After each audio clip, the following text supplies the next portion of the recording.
What's up, y'all? It's your boy Heroes Bane 1191, and today we are back for another week of weekly Custom Hearthstone cards.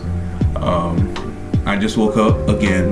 That will be the running consistency for these kind of videos. I wake up early in the morning, and this is one of the first things that I do. Just want to make sure that I get it done, and yeah. So I did a quick scroll through the subreddit for the weekly post, and there's no humorous cards on here, so now we get to gauge these on a more serious note. I'm gonna do 10. I know last time I did 8, but yeah, why not? We're gonna do the top 10, and I'm actually starting from the bottom this time. We're gonna work our way up to the top. So yeah, without further ado, let's go ahead and get into it. First one's up is from Usurcipe. It's named after me. 11 mana rogue weapon, 9/1 Heroes Bane. Appreciate it. Lifesteal. After your hero attacks a minion, this costs 1 less and gains +1 durability wherever it is. Alright, so immediately, I want to say this is good, not because it has my name, but rogue attacks a lot, all the time, every day. I don't know if they have more attack consistency than Demon Hunter, especially with the 1 mana hero power, but rogue likes to throw out a lot of weapons.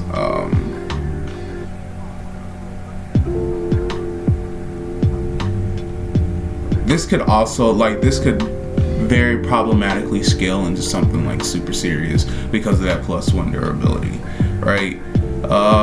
So like, for example, let's say your hero attacks a minion 5 times over the course of a game. This drops it down to 6 mana, and it becomes a 6 mana 9/6 weapon with lifesteal. That could be very problematic, especially because rogue has a whole arsenal of cards that buffs weapons. I can't even think of their names, but I know like lifesteal. Well, this already has lifesteal. That's permanent lifesteal, by the way. So I know there was a huge problem with Kingsbane Rogue back in the day about that one card that gave just permanent lifesteal, and it just wasn't fun to deal with. It was a god mode weapon. I remember seeing Kingsbane all the time, specifically for that lifesteal, and because rogue has a spell that gives their weapon immune while attacking, or the hero, but you know what I mean, right? So it's like a god mode weapon, and I remember Kingsbane just literally tearing up the meta because of that. They had to nerf that fucking card, the lifesteal card, to where it only gave lifesteal for the turn. And even till this day, you will run across the occasional Kingsbane Road in like wild or casual. So with this just having permanent lifesteal is a bit scary. Because like I said, this card can still get buffed from all of the other permanent weapon buffs that rogue has. And that's just So now the problem is, would this be better than all the other fucking annoying ass rogue weapons that they have, like that spectral weapon where it gains +1 durability whenever you play a card from another class? I can't remember the name of it, but if you play rogue, you know what I'm talking about. It's like it's their bread and butter. It's the thing that became meta for weapon rogue after Kingsbane just kind of got pushed out the way. So they have Kingsbane, they have that weapon, and I think those are the two like big majority weapons. So this would be added into that Hall of Fame for rogue weapons. Alright, you attack with the hero. Hell, even 10 turn. Attack with the hero to a minion 10 turns. I don't know how likely that is, but I'd imagine, right, if you are at a position where you are already attacking minions with your face, that you're sitting on a really nice weapon. I'm talking about a really big buff weapon with giving your hero immune while attacking and all of that other jazz. And when you're that heavily invested into a weapon already, like a fully stacked Kingsbane or a fully stacked Spectral weapon, you probably don't want to switch out, regardless of the fact that it's a cost 1 less and gains +1 attack. Regardless if it's like a 9/9, you know, 2 mana 9/9, 1 mana 9/10, 0 mana 9/11. You probably still don't want to switch out because you've already heavily invested into the weapon that you're currently building. I guess this would be a good backup, I guess, like in case your weapon gets stolen, you know what I'm saying, or it gets destroyed. This could always be a nice backup weapon to have, but I can't see this being a main weapon. This is more of like a in the back of the pocket in case shit goes left and you don't have a way to recover kind of thing. So I'll give it a 3.5 out of 5. Just decent card. Like I said, this is more or less a backup weapon. If this was, no, I don't want to say epic because you don't want to give Rogue 2 backup chances. Like this definitely just needs to be the one. So yeah, I'm not really that well versed in Rogue to be just giving constructed criticism on this, but based off the limited Rogue that I have played, which coincidentally is Weapon Rogue, I'd say this is probably 3.5 out of 5. Like if you're running Weapon Rogue, you would obviously run this just in case shit goes south and you need damage. But by the time you pull this out of the back pocket, right, you're really low on weapon buffs. So it'll be something that you just have to take for its stats and its stats only. Like you can't just pop this open out of your back pocket and then be able to expect to, you know, get it to the same degree of awesomeness that your Kingsbane and your Spectral weapon was. So 3.5 out of 5. Let's check the comments. Top comment: wouldn't this gain durability when you use it to attack, always giving it effectively infinite? Yes, but only if you want to use it to attack minions. See, I didn't think of that. Yeah, I guess it does. The effect does trigger off itself, so it's an infinite weapon. Infinite weapon, infinite lifesteal.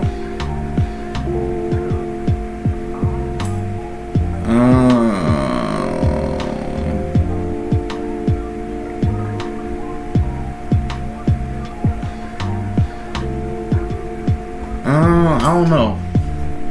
Infinite weapon with infinite lifesteal. Like I said, bro, Kingsbane Rogue really got a lot of shit thrown at it because of the fact that you could give it permanent lifesteal. And Kingsbane is an infinite weapon. And what makes Hero's Bane a contender to beat Kingsbane with this new information we have now is that Kingsbane at least gets shuffled into the deck. Like you can run out of durability on a Kingsbane weapon, but it gets shuffled back into your deck. So that's its version of infinite. This just stays on. Now granted, you would have to stay hitting minions, but like I said, I guess the cost mitigates it. Like I said, Kingsbane was a 1 mana weapon, so you can start that shit off the bat, no problem. Now there are other tutors in the game, like Selfless Sidekick and all of that equip a weapon from your deck and all of that stuff. So I guess that is a workaround for the card's cost. But if you have to do a workaround like that, then it's probably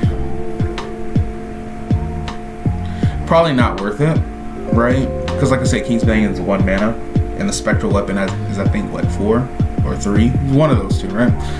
If you have to cheat it out, then it's probably not best to run it, because worst case scenario, you don't get the cheat and now you have to constantly force yourself to take face damage in order to bring this down to where you can actually play the fucking thing. And by the time you play it, that lifesteal ain't gonna mean much because you're only gonna have what, 5-10 health.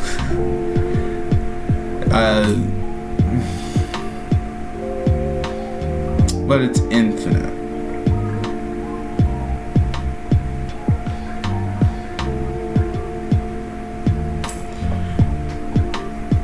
You know what? Like I said, I'm not the best Rogue criticizer. But I'm trying my best, guys. So I think I was just gonna go ahead and give this a 3.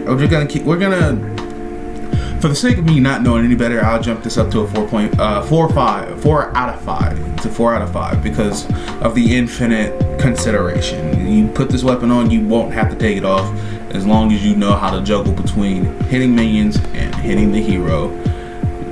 The downside being that it's 11 mana, so you'd have to play Ysera in order to gain the extra mana, you know what I'm saying? But like I said, Rogue has a lot of ways that can cheat weapons out. If you cheat this out too early, then it just becomes really oppressive.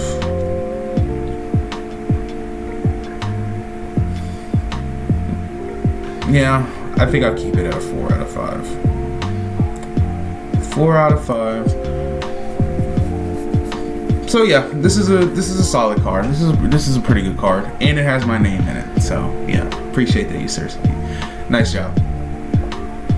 Next one up is from Evanger NW. A lot of you guys seem to hit the top a lot, and I don't know if it's because you know that I'm gonna be doing these fucking reviews on a weekly basis now, and you just you pulling out all the stops to make sure you show up on this YouTube channel. I mean, I don't know. I think that might be being a little cocky, but. You know what I'm saying? Some of y'all I ain't really seen in the weeklies in a hot minute, and now all of a sudden y'all here every week. You know what I'm saying? So, but Evanger NW, another rogue card. Oh man, y'all are killing me. 2 mana, 2/3, never seen scout, legendary. Stealth. You can see your opponent's start of game effects during the mulligan phase.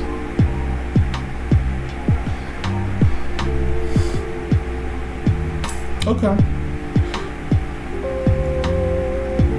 Like, it's nothing, I don't mean this in a bad way, but it's nothing like spectacular, right? It's just deck information.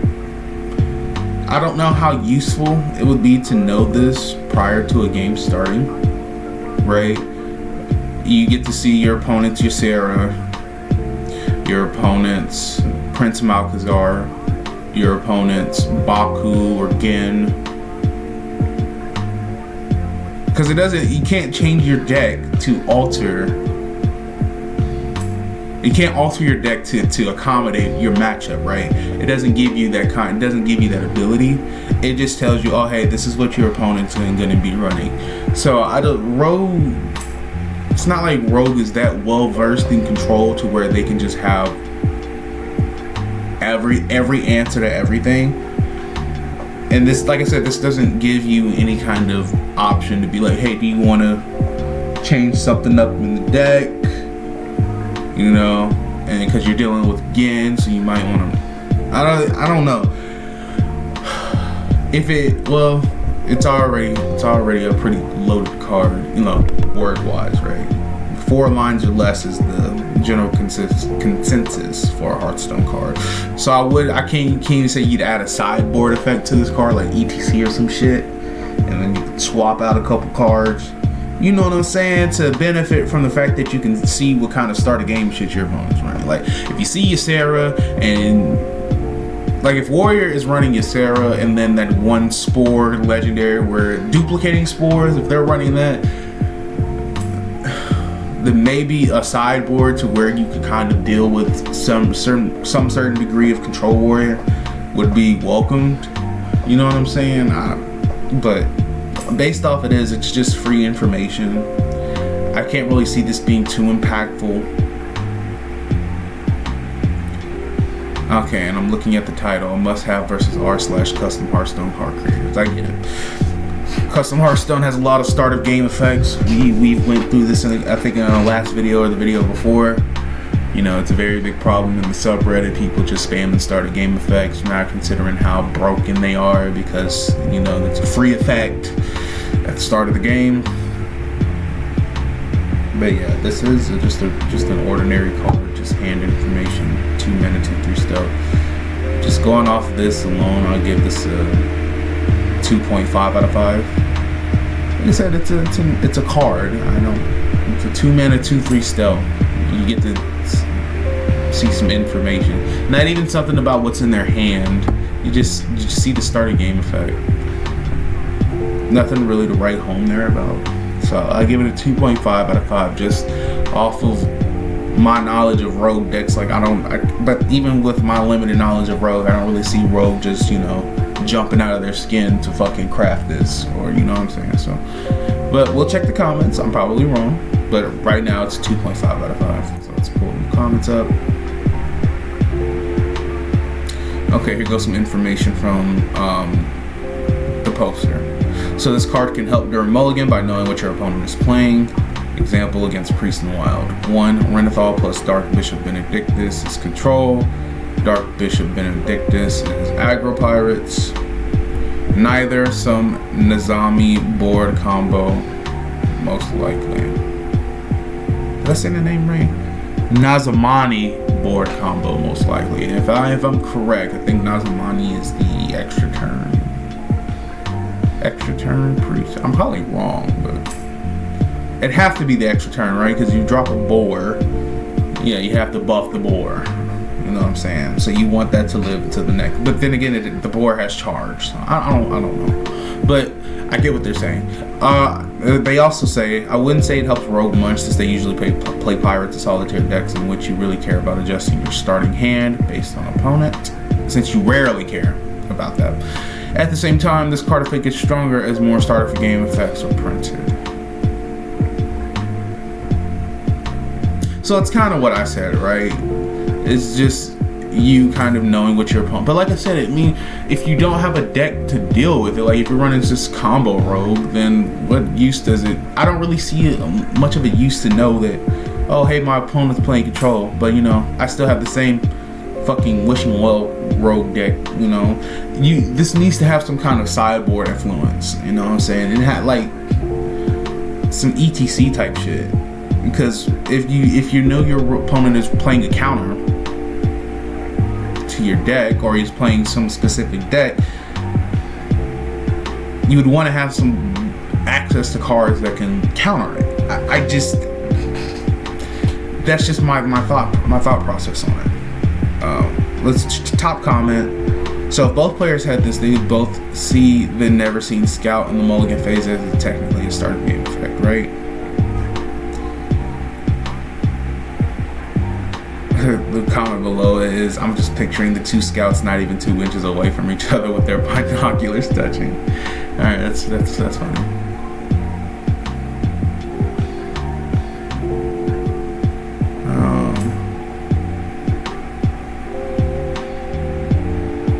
Yeah, none of the comments are telling me anything different, so it's pretty much calling it how I see it. It's a 2.5 out of 5. Like, maybe there's some application somewhere, but I don't think it's in rogue. I get it. It is rogue flavored, right? Being able to stealth and scout and all of that. But like I said, I don't know how. I really don't think it's useful to just be able to know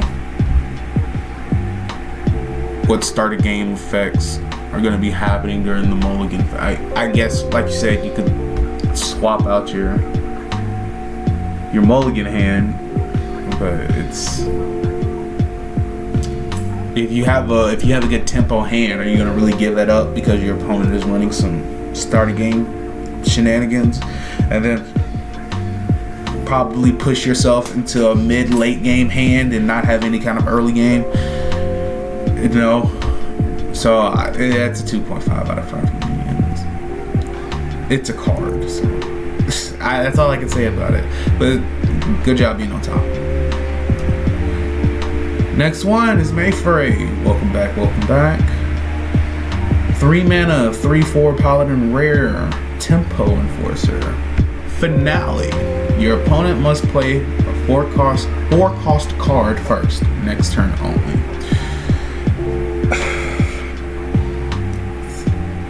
It's a 3 mana skip a turn. 3 mana Time Lord. And you don't need to play a quest. You just need to play this whenever you only have 3 mana left. Do I have to say how broken that is? Like, I'm not gonna be extra, right? I'm trying to keep it just as unanimous as possible with the criticism, but do I really have to say how broken this is? right? Now, on the off chance that your opponent does have a 4-cost card, right, and when they play it, okay, you could force a bad play. I figured that was the inspiration behind this card, is just to force your opponent to play badly. You know, a 4-cost card that they would normally just sit on for a little while, maybe because they need to respond to the board that you have or some other shit like that. It could force a bad play, and for that alone, I mean, it's okay, it's good. But the reality is that around, I'd say what, 60% of your games, people aren't going to just be casually sitting on a 4-cost card. At least not on turn 4. Around 60. So this is 60% of the time your opponent has to skip their turn. And that is not good, especially because it's a 3-drop. So aggro would absolutely play this. Aggro Paladin would absolutely play this for the chance of forcing their opponent to skip their turn 4 or their turn 3. You know, if this gets coined out on turn 2, in order to do just some really nasty face damage with no repercussions. And God forbid you have 2 of these in the hand and your opponent just does not have any 4-cost cards in their shit, in their hand deck, whatever, right? So that means you skip 2 turns. Skip 2 turns back to back, because fuck you, that's why you don't get to play shit. And my Flood Paladin, my Aggro Paladin just gets to smack you in the face for all kinds of damage.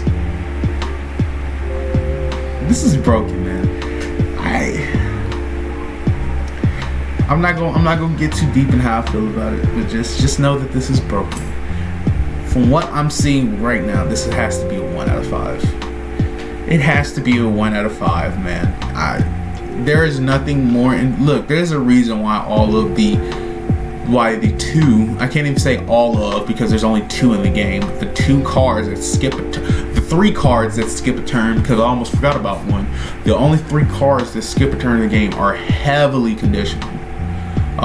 The least conditional one is the Mage one, where you have to just complete the quest of playing cards in your deck that didn't start there, and then you get Time Warp, which is 5 mana, just take an extra turn because, you know, just fucking why not, right? Surprisingly, that card doesn't really get to see a lot of play in Wild and Casual, I guess because, you know, the game has moved to a point where it's so fast that that kind of card just doesn't really get a chance to shine unless you're playing some hardcore control mage. It's like hardcore control Reno mage maybe. But yeah, back in the Ungoro days, that card was a fucking demon. I used to instant concede against Quest Mage whenever Time Warp was meta. I just knew I wasn't gonna fucking win, because back in those days, you weren't killing opponents on fucking turn 5, turn 6, turn 7, turn 8. Okay, you actually had to get to 10 mana and then a couple turns after that before you could start setting them kill conditions. And just I miss them good old days, man. But now it's just any deck can fucking run you down in turn 5, turn 6, and aggro is, I mean, what really is fucking aggro nowadays, to be honest with you? But that's besides the point, right? Yeah. So that, and then there's the Zarimi, the dragon. If you played what 8 other dragons this game, or you played 8 dragons total this game, you get to get an extra turn. That still sees play in certain decks, especially OTKs, because it's, believe it or not, for Priest, it's really easy to play 8 dragons. Okay, Priest has had a very solid dragon arsenal since the early days. I think since fucking, I don't want to say since Blackrock, but it was since very early days of Hearthstone. The Priest has had a really solid amount of dragon cards, so it's really easy for them to play 8 dragon cards, okay?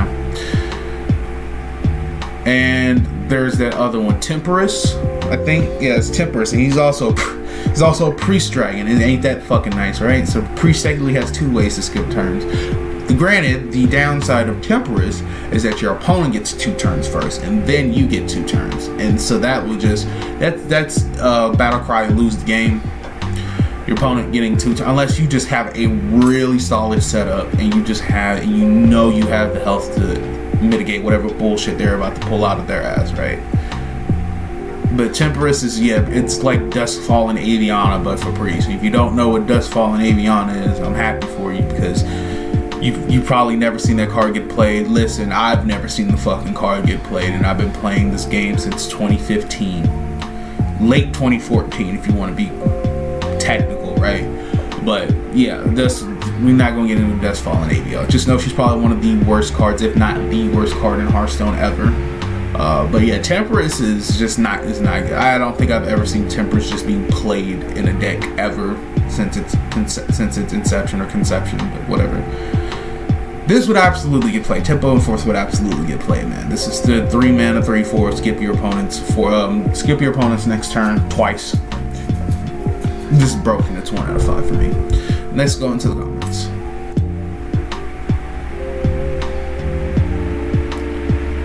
Top comment. Ah, yes, the riveting. If your opponent doesn't have a 4-cost card, mana, burn them for 10 card.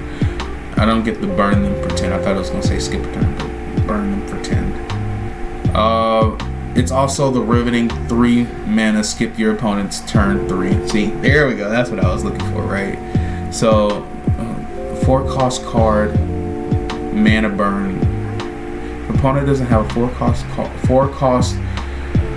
I'm having a fucking stroke. It's so hard to read some of these comments. I'm not even gonna fucking touch the burn for 10. I just, nah, man. It's too early in the morning for all of that. Fuck no. This is insane disruption. It should at least be if your opponent has a 4-cost card, force them to play it. Which that would be a very solid response. Adjustment to the card. Then it would actually be a reasonable tempo enforcer, right? If your opponent has a 4-cost card in the hand, you force them to play it. That's good. That's very balanced. I would play that, and that would be good. And if my opponent played that against me, I wouldn't necessarily feel bad, because like I said, I do get to play a 4-cost card, put a 4-cost minion on. Might not be when I wanted to, but at least I have a chance to play something instead of having my entire fucking turn skipped. Maybe give your opponent a random 4-cost card as a battle cry and buff its stats to a 5/5 to make this less broken. The reply below it, it's still a skip your opponent's turn 3 and develop a 5/5 if you're going first. Yeah, like skipping turns is not something that should be just put on a rare. Should not be something that we just make.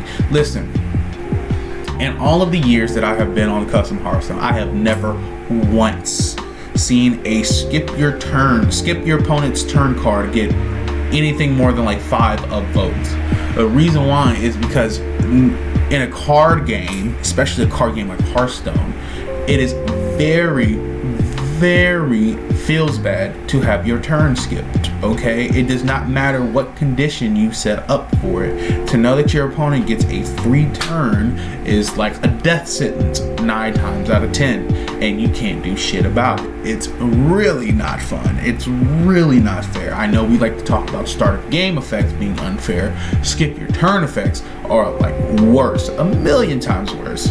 And like I said, I've been on the subreddit for like 5-6 years. And in the 5-6 years I've been on the subreddit, I have never once seen a skip your opponent's turn card get anything more than 5 upvotes. Nobody likes getting their turn skipped.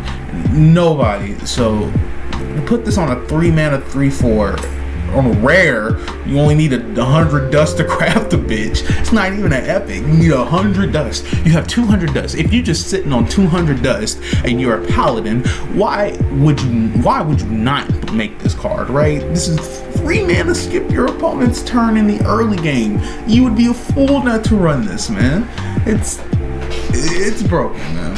I'm not even gonna get too deep. I know it's broken. Like you said, if you made it to where if your opponent has a battle cry, it doesn't even need to be a finale. It probably needs to be a finale to keep it in flavor with tempo enforcer, right? But finale, if your opponent has a 4-cost card in the hand, make them play it next turn. All right. I think Chaos Gazer does something similar. It's a Warlock Demon, 3 mana Warlock Demon, where battle cry, you zap, you I think it's you zap an opponent's card, a playable card in their hand, like for the next turn, and then next turn they have to play it or it gets destroyed.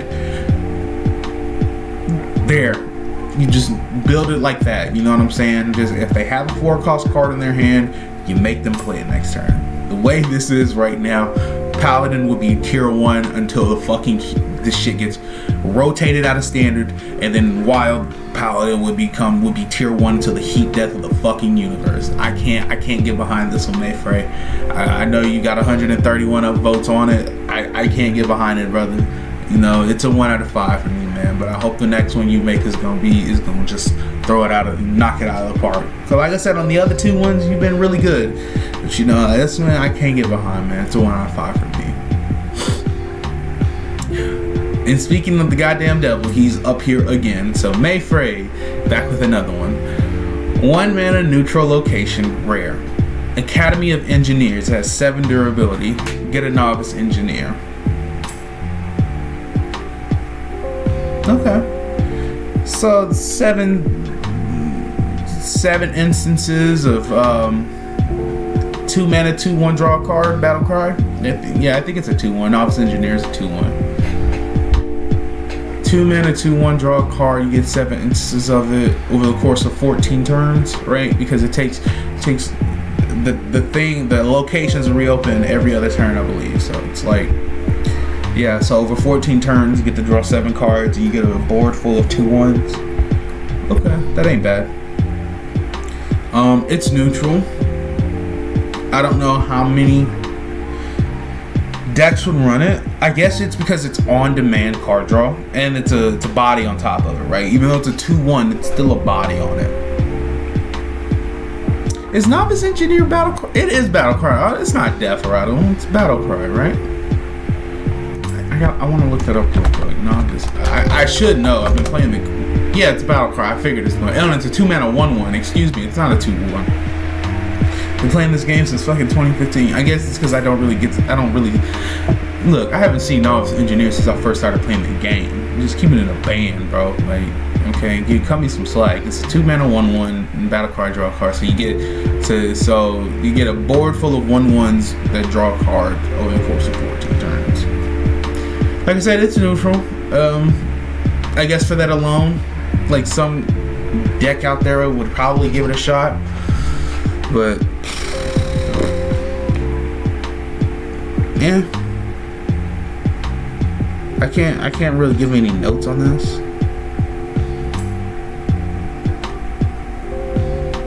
I don't know how good that would be. You have to play this. You have to be lucky enough to get this in your hand, right? On turn 1, right? Play this turn 1. If you play this after turn 1, it's 3 mana draw card. It's a worse Arcane Intellect. I guess you could say, well, Arcane Intellect is a mage card. But we also have Gold Panner, the 2 mana 1/2 at the end of your turn, draw a card. We got that fucking not platypus. It's that damn dinosaur. The 1 mana draw card, but I mean, I guess its caveat is that if it gets destroyed while that drawn card is in your hand, then the drawn card gets discarded. We've got a lot of we've got that other one. It's a 1 mana 1/3 rare where you have to shuffle. I think it's shuffle 2 of your leftmost cards in your hand to draw a card. It's kind of like Gear Shift, but a little worse. But it's a one. We have a lot of ways to draw cards in the early game.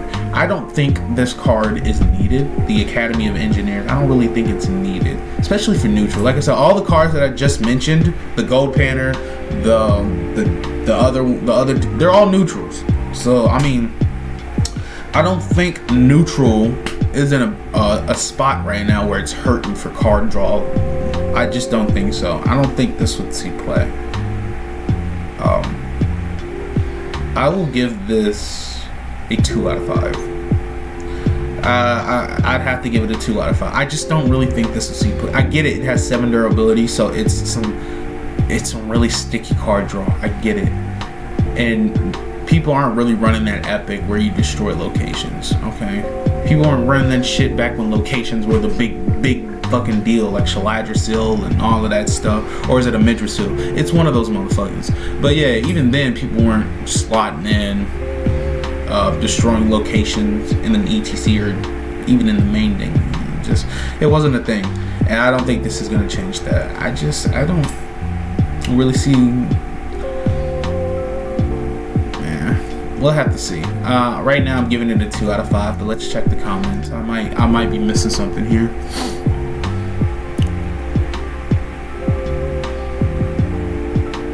Top comment is value. Don't know how playable this is in standard, but I would hate it in arena. Oh yeah, I don't play arena anymore. Ever since they changed arena, I'm not gonna get into it. That's just gonna pull at heartstrings. I'm not gonna get deep into it, but ever since they changed arena, I have no longer played it. This card would be nuts in arena. I'll bet. I fucking bet. That's a lot of card draw. All right. That's one thing that does stay consistent about arena, even though all the bullshit they've decided to do to change it. Like, we had a lot of people leave Hearthstone because of that. Like, I mean, Hearthstone still has a very solid player base. You can find matches at any time of the day, no matter what the fuck you're doing, right? But we had a good handful of people just kind of leave Hearthstone because, they, believe it or not, we had people who only played arena. Like, imagine if they made some really drastic fundamental changes to Battlegrounds. You'd have a lot of people leaving Hearthstone because there are just some people who just only play Battlegrounds. And like arena, there was only people who played old school arena. And when they just changed that shit from the ground up, people left. I didn't leave, but I was really hurt that old arena is gone. I'm still hurt. I don't fucking touch the new arena. It's way too constructed. I hate it with my fucking dick and balls. I really hate that shit. But yeah, this card would absolutely be nuts in either old arena or new arena because card draw is super fucking bro. Listen, I'm not, like I said, I wasn't gonna get too deep into it, but like in arena, infinite value and card draw, like the two things that will get you up into those upper echelons of wins. Okay, always being able to have cards to play is so fucking good. All right, not gonna friend about it anymore. Yeah, it would be good in arena. Other comment: why does everyone think this is good? I would not spend a 3-mana 1/1 draw 1 or 15 mana draw 7/7 Saba.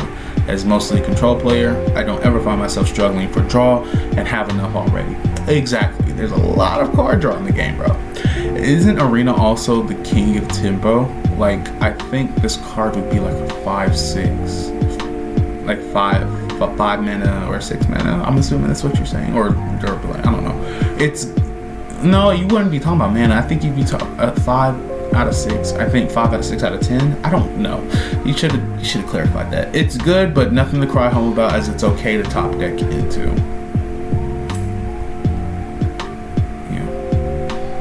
Yeah, nothing really to write home about this one, man. I think my 2 out of 5 is a solid judgment on it. It's just you made this at a time where Hearthstone just doesn't really need any more card draw, at least not to this degree. So I'll keep it at a 2 out of 5. Next one. You Friendly Shadow. 2 mana 4/4 neutral rare. Bone Mare.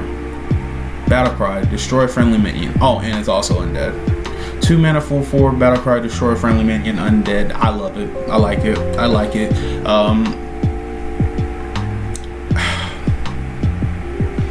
a lot. Listen, I'm a big fan of destroy friendly minions, okay? Why? Because there are so many decks nowadays that benefit from having your minions destroyed, okay? This would automatically get inserted into any egg deck, okay? Automatically, no questions asked, okay? So you play a fucking egg on turn 1, and then you play this. It's a 2 mana 4/4. And you destroy the egg, and now you just got 8 worth of stats. Because if you know anything about eggs, you know they're always 0 attack, and you have to destroy them to get like an overstated minion. And I think the Nerubian egg is 4 mana. Is a 4/4. Nerubian egg. Oh, it's a 2 mana. Excuse me. 2 mana Nerubian egg. 0/2 death rattle, summon a 4/4 Nerubian. See, it's like shit like that. Now we've had a lot of eggs get jump into the game since this. This is like 2015 Hearthstone. I think 2014 actually. But yeah, you would summon the play this turn 2, and then turn 3 you pop it with the Bone Mare, and now you're just sitting on an 8/8 worth of stats. Yeah, just like that. Or you're running like if your opponent has a big threat on the board and you have a Sylvanas in the hand, an OG Sylvanas, you play this. You play the Sylvanas and then you play this, and for 7 mana you get still their minion, and you still get a 4/4 on top of it. Like, there's so many ways you can benefit from this, especially in Priest, where they can just resurrect the shit anyway, so it doesn't even really matter that you destroyed your own minion. This is really good. I'm gonna give this one a 4 out of 5 just off instinct. I'm a fan of it. Like, I would absolutely find a way to run this in a Death Rattle deck. I wouldn't have to search hard. You know what I'm saying? And it's 2 mana 4/4, man, and it has undead, bro. The undead tag is what really just is the cherry on top, man. Undead has so much synergy, man. So yeah, I'm gonna call this one a 4 out of 5 just off the rip. But let's check the comments. Let's see what they feel like. Top comment: honestly, it's pretty surprising that a card like that was never released. Let's see. Oh, okay. The comment below it has a linked card called Sanguine Reveler. I think that's how you say it. Warlock common, 1 mana, 1/1, destroy friendly minion in game +2/+2. Damn, they have a 1 mana for that. Okay. Well, I guess this card's the Bone Mare's one. Difference is that it's neutral, which it really goes a long way, because that gives a lot of Death Rattle classes flexibility to put this in, like Priest. Obviously, Warlock has that 1 mana card, but Priest, I think Hunter has some kind of egg package. I think they do. I really want to say they do. They have some degree of Death Rattle support in there. Death Knight for sure would run this. So, like, yeah, Warlock has a 1 mana version of it, but this is a neutral for all classes, and it's only 1 mana more, and it's 2 mana 4/4, by the way. So that just beats no, it doesn't beat a 1 mana 3/3 because the stat allocation is still the same.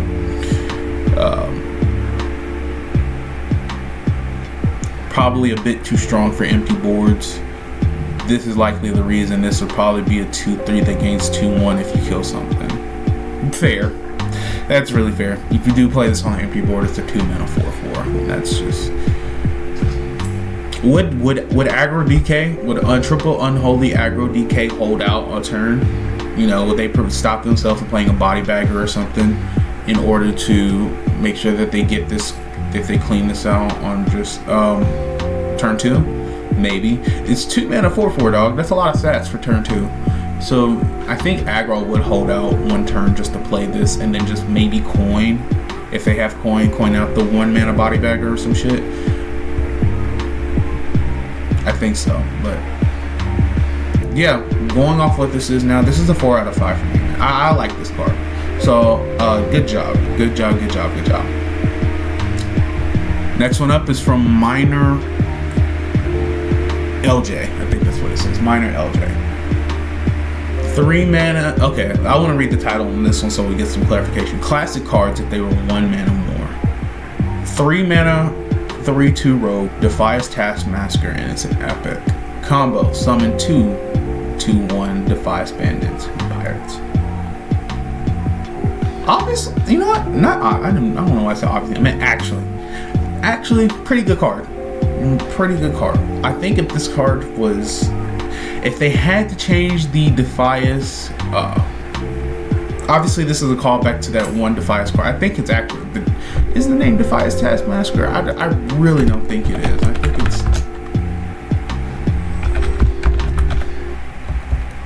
Taskmaster.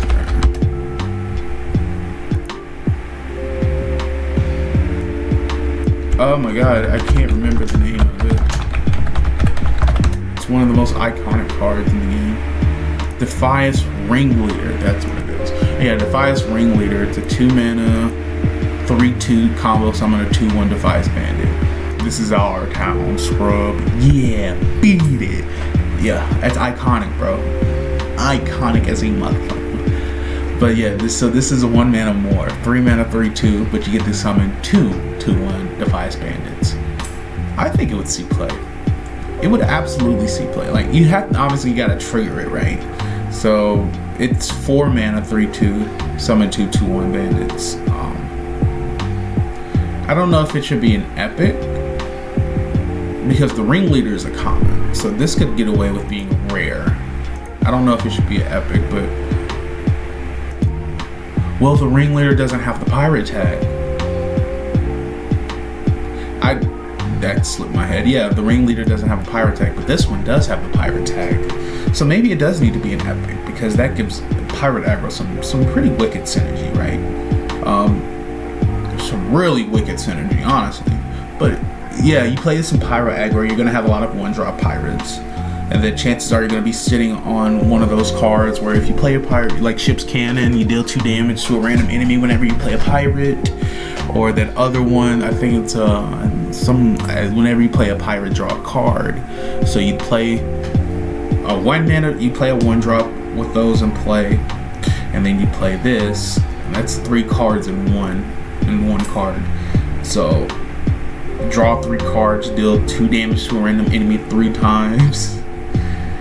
So yeah, this could easily just get out of hand. I think this does need to be an epic. I take my previous comment back. It does need to be an epic. This is solid. I think this would see play in today's Hearthstone, especially in pirate aggro. Pirate aggro would find a way to run this. Okay, they absolutely would. I will give this a 3.5 out of 5. I want to give it a 4, but I feel like I'm missing something that makes this a little bit too overpowered. If I'm wrong, I'll jump it up to a 4 out of 5. Because like I said, I like the card a lot. I currently play pirate aggro. I'm a villain. I'm a bad guy. I'm sorry. If I have bad games, I go switch to my default to pirate aggro and just kill people until I start feeling better. Okay, it's my way of coping. Leave me alone. But I would absolutely run 2 of these in that deck.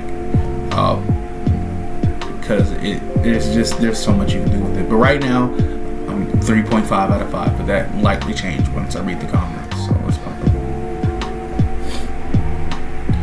This is our town scrub. Yeah, beat it, said in the chorus. Yeah.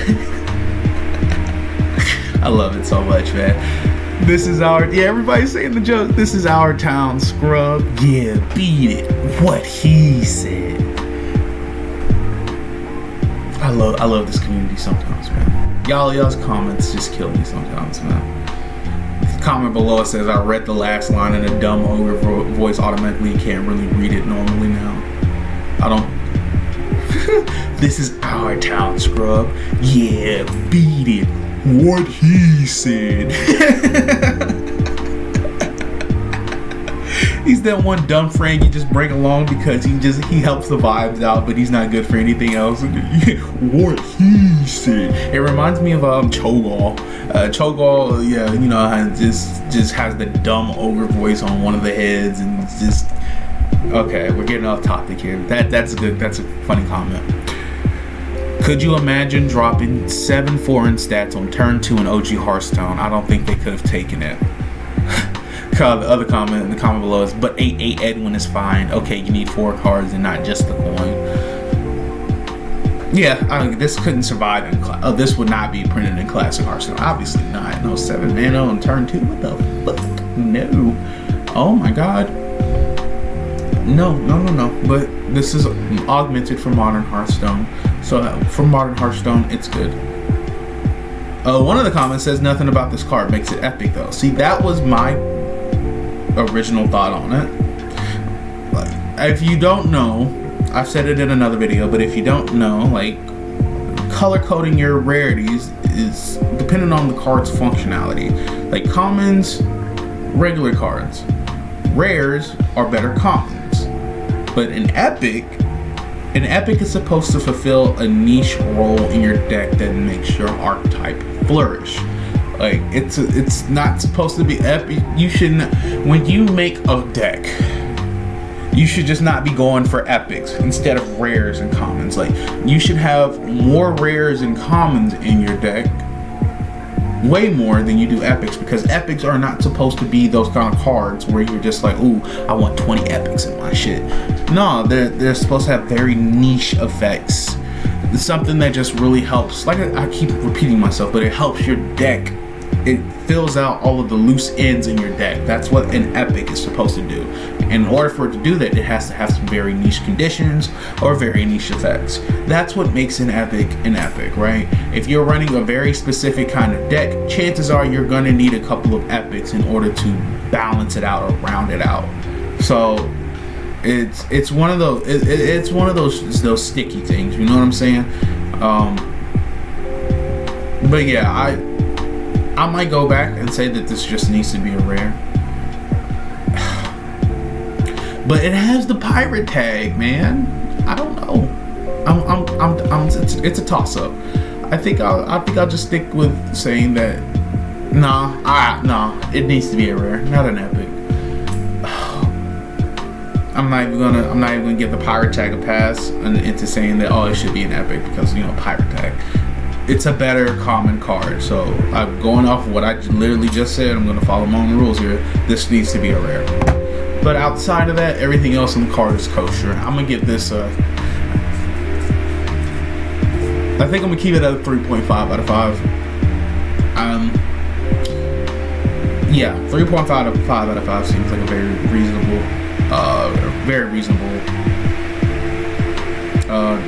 diagnosis. I don't know what the fuck.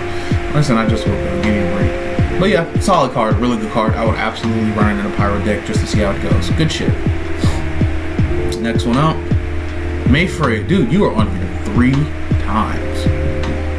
Nice. Good job. Alright.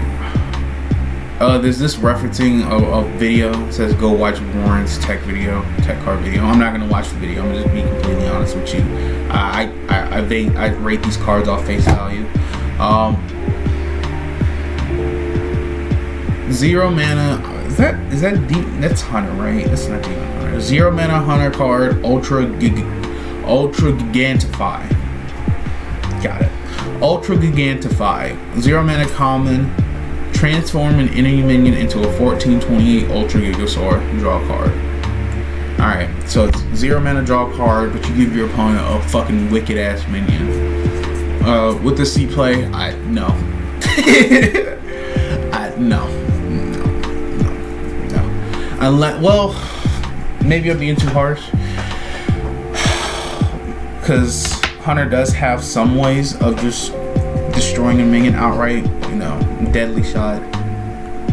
Some other shit I don't know. I don't really play Hunter like that.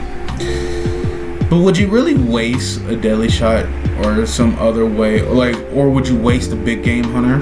Because this can kill it. Would you really waste a big game Hunter on a 14/28 Ultra Gigasaur that you created? Would you really waste a deadly shot on an Ultra Gigasaur that you created?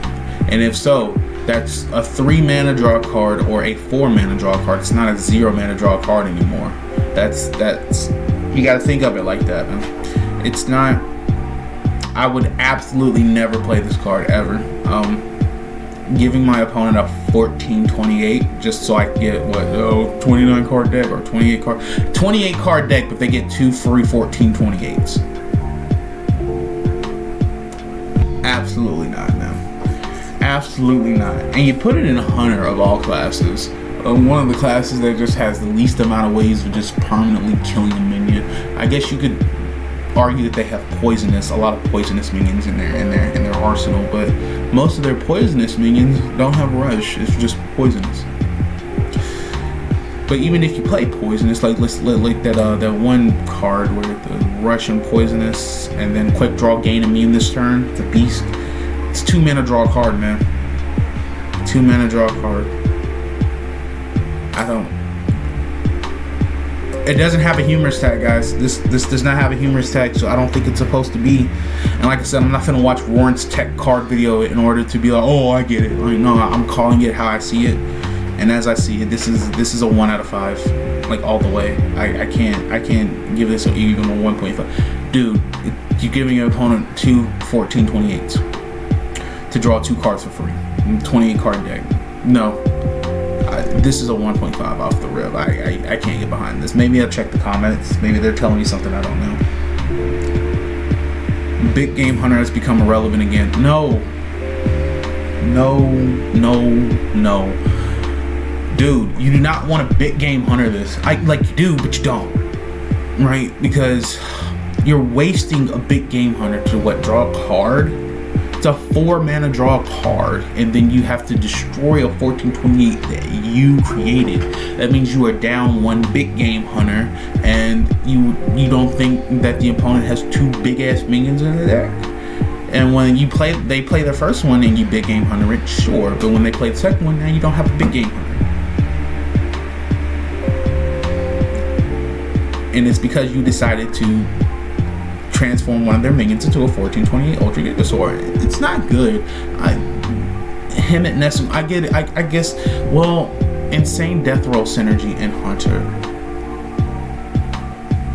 5 mana spell, destroy an enemy minion, deal damage equal to its attack, randomly split across all enemies. Yeah, that'd probably be its only application.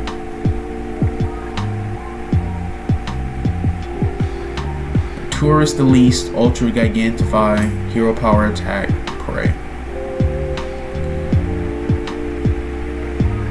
I don't think this isn't a Demon Hunter card, is it? Oh, it's Hunter and Demon Hunter. Yo, that shit was. I'm sorry, the Hunter and Demon Hunter. I did not realize this was a dual class card. It still doesn't make it any better, but I guess with the Tourist, the Demon Hunter and Elise, Demon Hunter and Priest Tourist card, where damage that you take on your turn is redirected at a random enemy, you play this, but you have to play the legendary first. So you have to drop the legendary, which I think is 5 mana, and then next turn you Ultra Gigantify a minion. Preferably you'd want to do that when they don't have any other minions left on the board, so you can go strictly for face damage, and then you'd Hero Power, smack yourself in the face with 14 damage, and then direct that 14 damage to the opponent. I guess that's extremely niche situation within a very extremely niche setup and outcome, but even then it's still not good. Death Roll synergy might be a better fit for it. Like you said, you destroy an enemy minion, but you deal its attack randomly split across all minions. But I guess it counts for a board clear, 5 mana board clear. I guess that's okay or something. If your opponent has a full board, 14 health worth of minions on the board, you Ultra Gigantify, and then you Death Roll it. But then again, it could still hit the hero, so it probably wouldn't even guarantee a board clear. It killed most of the board, but yeah, you probably want to play this on face too, when they just only have 1 minion.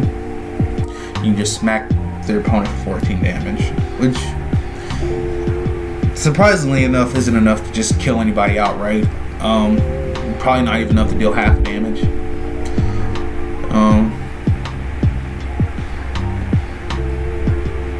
I guess for those synergies alone, I'd give it a 1.5 out of 5, maybe a 2 if I'm being really generous. But no, I would never play this card. I just wouldn't. There are just so many other ways of benefiting from the Tourist card, that Ariana card, or I guess Death Roll you could make an argument for. But if that's the case, then just make it an epic. But nah, it's a 2 out of 5 for me. Next one up is actually a humorous card. I thought we didn't have any on here, but we do. Your Wish is My Procrastination. Prophet Zephyrs. Battle Cry. Next turn, draw a card from your deck with cost equal to your mana crystals.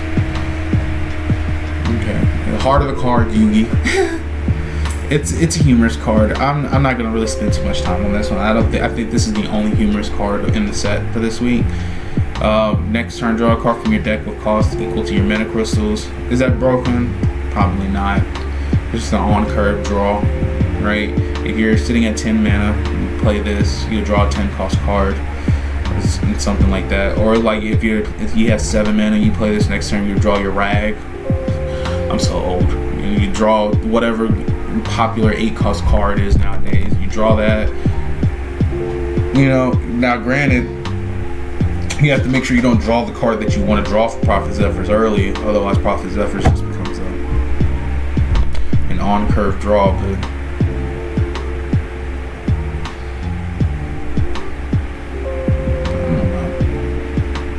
like I said, I wasn't going to spend too much time on this one. It's a 3 out of 5. It's a 3 out of 5, and it doesn't, unlike the others, well, and it doesn't have a Highlander condition. So maybe, I think decks would run it. Decks would probably run it just for the on-curve draw. You know. I think, well, Tempo would obviously run it. Maybe mid-range. I don't know if Control would run it, but absolutely Tempo, maybe mid-range. Yeah. 3 out of 5 for me, but let's check the comments real quick, make sure I'm not missing anything. Is this in addition to your regular draw? Yes. See, I didn't know that. I thought it was just going to, in my head, I thought it was just going to replace the original draw, but so you draw 2 cards, you draw that perfect card, that on-curve card, and then you draw whatever else you were going to draw. This is really good. I would only change the stats, make it a 2-1 or a 1-2. I'd make it so that it replaces your normal draw, because the card, the next card you draw has a cost equal to your mana crystals.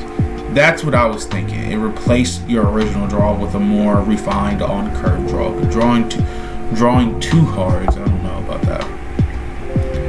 They say it's really good. Imagine shadow stepping this boy in Tempo Rogue. I don't play Rogue like that. I know what shadow step is, but I didn't consider shadow step Rogue in this at all. In Modern Hearthstone, this could be just a 3-2, which sounds crazy, but like it will brick like 90% of the time after turn 8. That was kind of my point at the beginning of my analysis of this card. Astrobiologist has an arguably better effect in this common. At the start, Astrobiologist, I think, is at the start of your turn, discover a spell. I'm not going to get too deep. I said I wasn't going to get too deep into this, but here I am. Creature of Madness is a better curve play, and you play it in the late game, and it doesn't brick. Exactly. Most decks, when drawing cards, only Paul? What the fuck is Paul? P-A-U? Okay. 1 mana per draw, which I'd argue gives you more consistency than this. So it seems like the comments are doing. Some are saying it's really good. Others are like, why would you want this? So I think my analysis of it is right. It's a 3 out of 5 card. I said I wasn't gonna spend too much time on it. It's a humorous card. When it's not something we're supposed to take seriously. He asked if the card was good. So is it humorous or is it not, bro? Like, are you using humorous as a safety net in case the card is bad? Good. Oh, it's humorous. Just make the card 3-2, man. 2-3 something. Just, I don't know.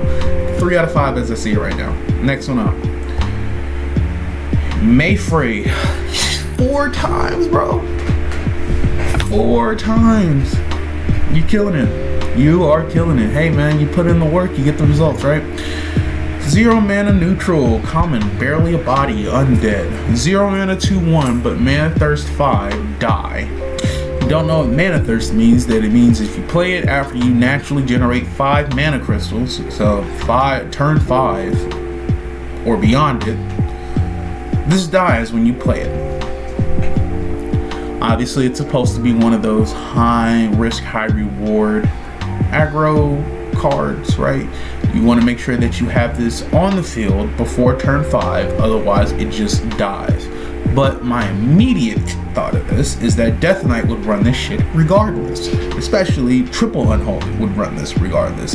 Because best case scenario, which is arguably, it can be argued between best and worst, but just for simplicity's sake, best case scenario, Death Knight plays this before turn 5, and they play this on turn 1 with another 1-drop, and that's just a free 2/1 on the board, which is just insane. But worst case scenario, they play this after turn 5, and they get a corpse for free. And Unholy Paladin in general loves corpses. Triple Holy Unpaladin really loves corpses. So this is just a free 0 mana, get a corpse after turn 5. So is it really a downside? Probably not. Well, I guess if you draw it, drawing a 0 mana, get a corpse, Then there are other draws. If you are drawing it that late in the game, past turn 5, you probably want a better draw. I guess that is a downside. So, yeah. But Death Knight can abuse this card way too much. You'd probably be better to be a class card, and a class that isn't Death Knight. Neutral, I mean, sure. Like I said, I just really worry about Death Knight. They can really abuse the fuck out of this now. But yeah, 0 mana 2/1. Yeah, would I run this in an aggro deck? I would absolutely give it a try. Even though it might not have the type synergy that I want. Like if I'm running pirate aggro, and then I just have a random undead in here. And I don't know if it feels bad to draw in the hand, because like I said, it's 0 mana. So like, it's always something you can just pop out. I don't think having a type that goes against what your other cards are would be bad when this is just free. You just play it. I don't think so. I think I would give it a chance. I would give it a shot in my aggro decks, especially aggro decks that don't really depend on the type, like Aggro Demon Hunter. Aggro Demon Hunter doesn't really depend on the type. You just need to have.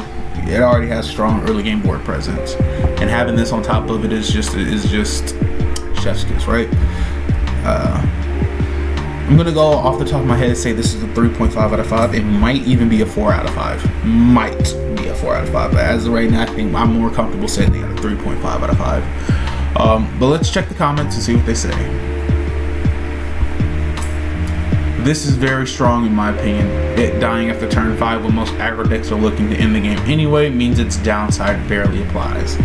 See, I was kind of thinking that, but for Death Knight, right? I guess you could say that same logic applies to all aggro decks. Like, you really want to end the turn before turn 5. Like, whenever I play an aggro deck, if I kill the opponent by turn 6, turn 7, it feels bad, even though I win. But like, the point of an aggro deck, especially in modern Hearthstone, is to try to kill them between turn 3 and turn 5. All right, because believe it or not, in modern Hearthstone, a lot of decks, especially like mid-range or tempo, they'll kill you in turn 7, turn 8.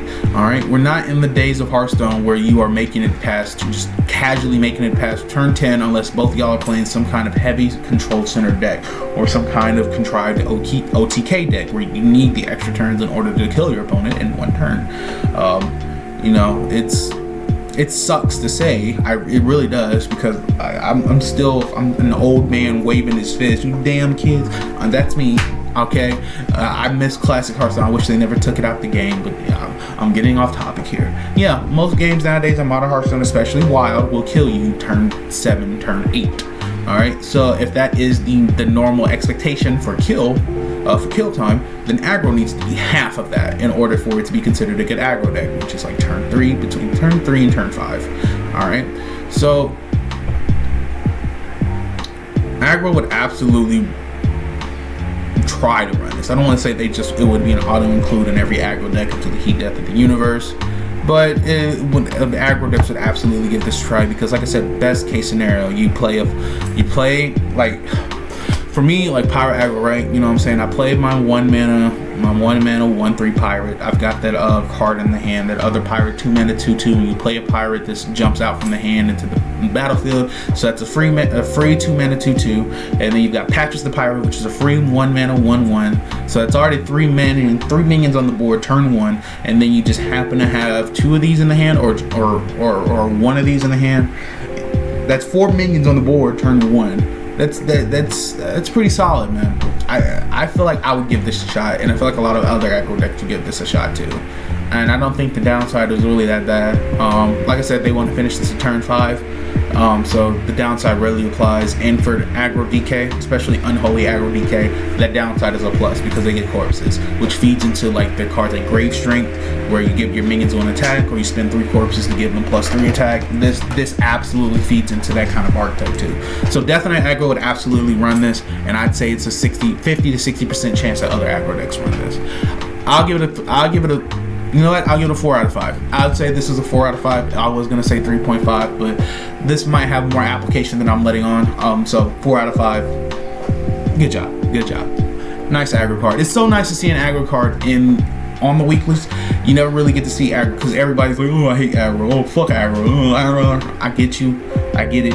Aggro sucks to play against, but you know, on the blue moon occasions where an aggro card does get to see some limelight on the weeklies, I'm appreciative because that rarely happens. Like I said, everybody hates aggro, and if you propose an aggro card or if you introduce a card that might introduce a new aggro meta, you're gonna get downvoted into hell. Some people might even call you gay or stupid or retarded or all three at the same time. It's an aggro card, and it's on here, and it's well received. 200 upvotes. Well, 202 if you want me to be specific. But yeah, solid card. I'll give it a 4 out of 5. Good job, Mayfair. And last card. It is from Significant Egg 1537. 6 mana. 3/4 warrior card, legendary Corrin Direbrew. Battlecry, start a brawl. He always wins your brawls. So it's a guaranteed 6 mana, destroy all other minions. But it's a 3/4. I don't know if stats really matter here because, like I said, 6 mana, destroy all other minions.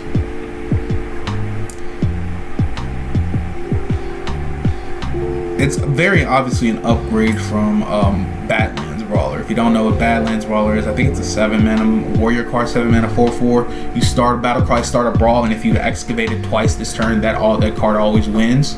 So it's 7 mana. It's a 7 mana conditional destroy all of the minions, but this is 6 mana just destroy all minions with no condition. He just always wins. I don't think it's that broken. I was gonna say it's a little broken, but I don't think that's that broken in today's Hearthstone. I don't think so.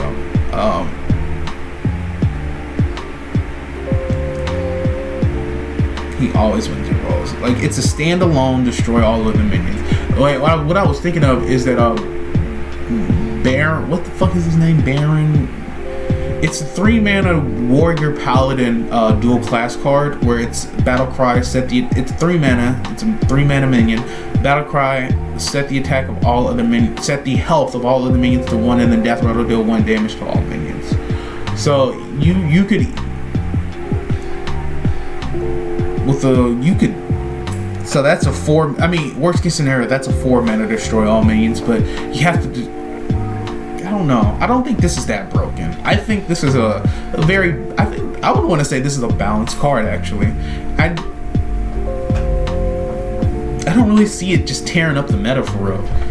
It's 6 mana, destroy all other minions. I know just hearing that alone just makes it sound like it's just uber broken, but dude, Modern Hearthstone has, I know people are like, oh, you just can't say Modern Hearthstone for everything, but dude, you really got to take into consideration what Modern Hearthstone is nowadays, bro. Like 6 mana, listen, in the new Time Waves expansion, we have Warrior has a 6 mana dragon. 6 mana dragon where Battlecry destroy all of the minions your opponent played last turn. And that has not seen play since its conception. That card does not see play ever. It never sees play. I've never seen it ever. Not on a streamer channel, not a YouTube channel, not in passing and casual, not in passing and wild, not passing in standard. That card just, for all intents and purposes, just does not exist. Okay, it is one of those cards that will never ever see play, and it has, so it's like, what is the value of 6 mana nowadays? You know what I'm saying? Like, what does 6 mana mean? And I feel like for 6 mana, you gotta be able to do some shit. You know what I'm saying? You ain't gotta fucking take control of the whole enemy's board or, you know, some plague of death bullshit. But like, you gotta be able to do something. I mean, it's 6 mana. That's more than half of your 10 mana, man. And you're only left for 4. So like, I think this card is balanced. OG Brawl still sees play in Modern Warrior, in Control Warrior at least. Control Warrior still does play, especially Reno Warrior. Reno Warrior will absolutely run a copy of Brawl. Alright, and that's 5 mana. 5 mana and pretty much destroy all minions except 1. And it's epic, so for this being a legendary, it makes sense because you need it for you to always guarantee a brawl win that means destroy all other minions with no downside. 3/4 is not a downside. It's not, because it's the one that stays. It's the minion that stays alive. So it's, yeah. I'd say this is pretty balanced, man. I can't really see him in a situation where Warrior abuses this. I can't. So, and it's like I said, it's a legendary. All right. I'm gonna give this one a 4 out of. I'm gonna give this one.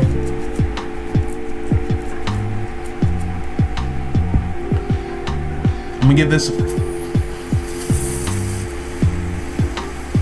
I'm trying to toss up between 3.5 and 4. I think I just go with my gut and say 4. It's a 4 out of 5.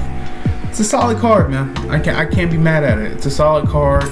It seems relatively balanced, especially for what Warrior's doing. This ain't too bad. I like the card, and I think there's some bias here because I'm a Warrior man. Your boy loves to be a Warrior. I have drifted off into other decks, but I will always have my Highlander control Warrior at the ready whenever I decide to push ladder again. I love Warrior. I love Warrior so much. I really love control Warrior. It's always felt nice, especially since after TGT, people like to talk shit about TGT, but dude, tank up Warrior was insanely fun. All right, I love control Warrior. I'm gonna give this one a 4 out of 5. Let's check the comments real quick. Alright, I guess I'll read this. This is from the poster. Update. In the old version, it took up an extra deck slot and required 2 cards to be effective. In the updated version, it does the complete job. Self-explanatory. He plays a brawl and he wins. If he's already on the table and you play a brawl, he will always win.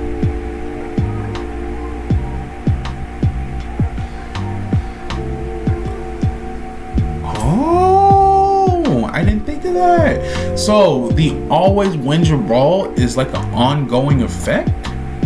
So what you're saying is, okay. So what you're saying is, if I play Corn Dire Brew and I brawl, win the brawl, I keep the 3/4, and then for some reason they fill their board, enemy fills up their board again, and then I play a regular brawl that doesn't have the always win condition. That means Corn Dire Brew is always going to win that brawl as well.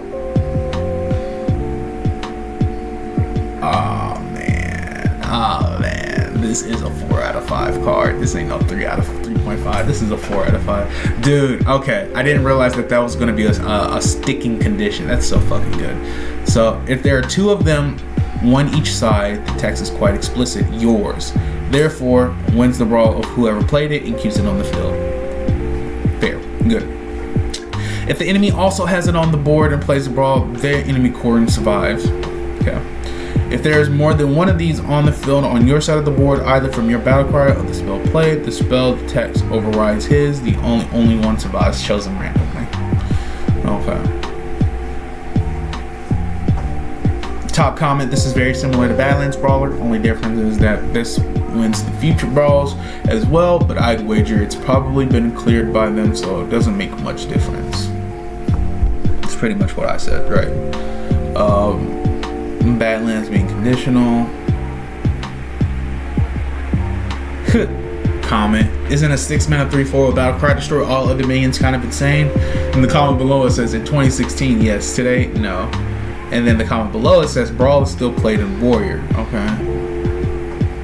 And then there's a little bit of an argument going on here. Talking about, well, Badlands Brawler, Brawl, Hostile Invader, and Sanitize are famously underpowered cards, and it's just. Oh, okay. There's an argument going on here. This would still be insane, lol. I swear to God, people talk about power creep like they could print a 1-mana 30/30 and it would be balanced because Modern Hearthstone is just like that, quote unquote. Modern Hearthstone is just like that. Badlands Brawler saw play, and this is just a brawler that costs 1 less and has no excavate requirement. Also, if anything, I'd say the power level is lower right now than it was in Badlands. The Great Dracorex currently sees a ton of play in Warrior. In what world is not insane by modern standards? If you don't know what the Great Dracorex is, it's a warrior. It's a legendary warrior dragon. 8 mana 5/12 rush. After this, attacks the enemy minion, it damages all other enemy minions. So it is just like an omni cleave. Okay. Dracorex does see play. I've seen Dracorex plenty of times. Not like a lot, but I do see it. Okay, so it does exist in the ladder in some capacity.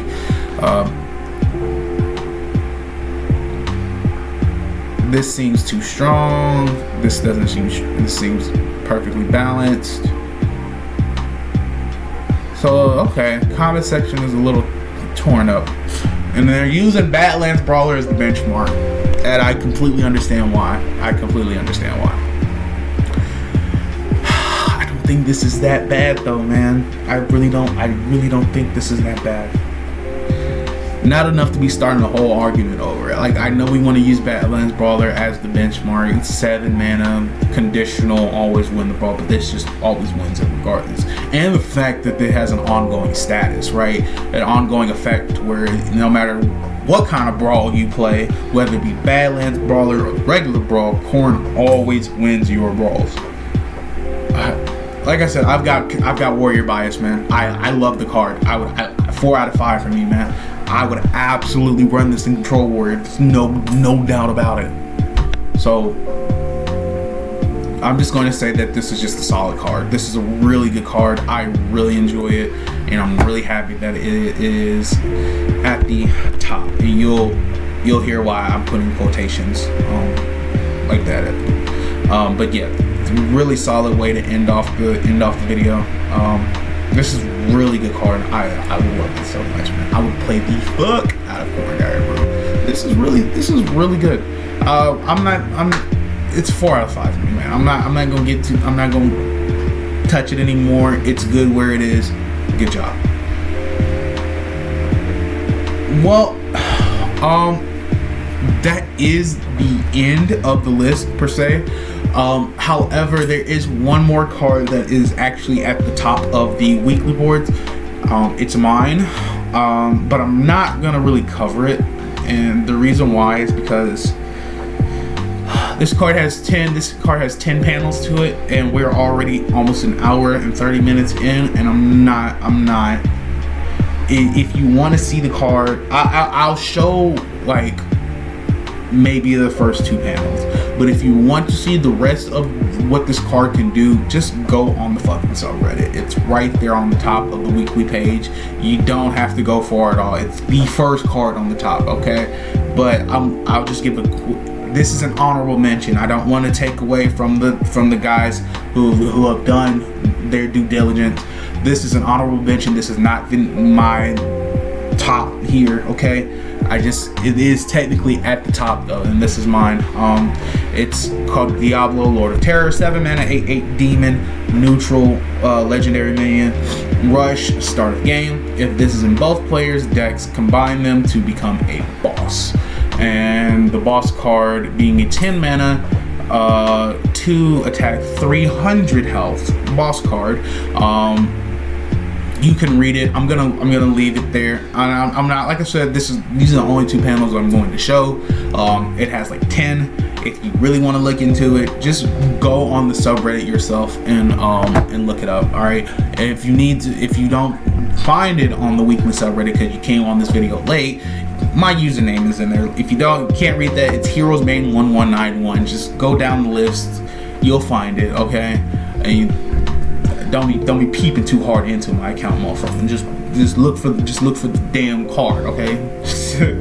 But yeah, this is pretty much to give a TLDR, right? This is pretty much supposed to be a boss card, you know, like Mechazod, or I think, yeah, or the new Tavern Brawl that's out right now for the New Year's, where you have to fight a big minion that's constantly moving back and forth between your board and the opponent's board, and you guys work together to kill the minion before it kills both of you. All right, that's pretty much the gist of it. It was a really fun card to make, and it was really fun to hear you guys' opinions on it. I couldn't cover all the bases on like conditions where, you know, you can't just cheat kill this, right? I forgot about poisonous, I forgot about switching stats, I forgot about a couple of other things, but I tried my best. But despite that, you guys really loved the card, and I'm very appreciative for all of the love and support and criticism that I got. You know, I'm always welcome to criticism. This was definitely a fun card to make, and it was fun to read your guys' reviews on it and to know that you guys really thought the card was sick. Okay, I've seen the comments. Y'all thought that motherfucking card was amazing. It was really fun. I really wish Hearthstone would do things like this, you know, to make it to where there is more of a co-op presence in the card game. I really want, there's so many, I really want PvE. I really want co-op PvE to be in this game. I really want us to mode for where 2 or more players come together to take down a big bad boss, and not just have it restricted to some gimmicky tavern brawl that goes away in 7 days. And I also want to make my own fucking deck. Okay. Look, Mechazod and the new tavern brawl that we have now, you have to play with pre-contrived decks, and they're like 2014 classic decks. Okay, they really suck. They're really boring. Okay, I want to make my own deck. Okay, make it into a mode, or just do it like this card. Make it into where it's just a card. Okay, so I can spend more money on the game and make a support deck. All right, and then we just play Diablo. We just fight the Diablo final boss all day, every day. Okay, that's all I want, man. Sometimes your boy gets tired of PvP, but he still wants to do shit with other people, and PvE is kind of where it's at, man. I want it. Give it to me, Heart. Give it to me, Blizzard. Please give it to us, Blizzard. Please. If you read the Custom Hearthstone subreddit some fucking time, you'd understand that there people want this. People want this. Okay, stop just reading r/Hearthstone. Read Custom Hearthstone. We're people too. We're players too. God damn it. Okay. Husa, blood pressure. We're good. But yeah, that's the TLDR of it.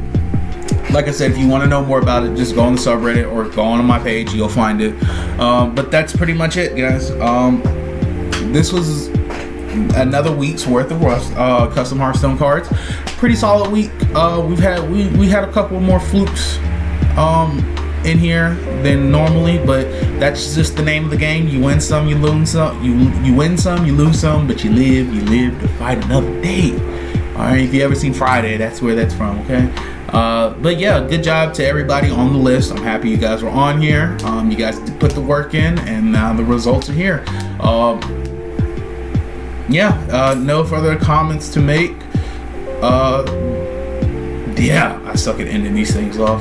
But yeah, good job, guys, and I hope to see you guys on next week's list. Continue putting in the work on the subreddit. It's always nice to see you guys' ideas, and it's always nice for me to review them. So here's to another week. Thank you guys so much for stopping by. I know this video was a little bit longer than normal, but we had a lot more to discuss. So what are you gonna do? And we had 2 more cards, so yeah. Good job, and I hope to see you guys on next week's video. Peace.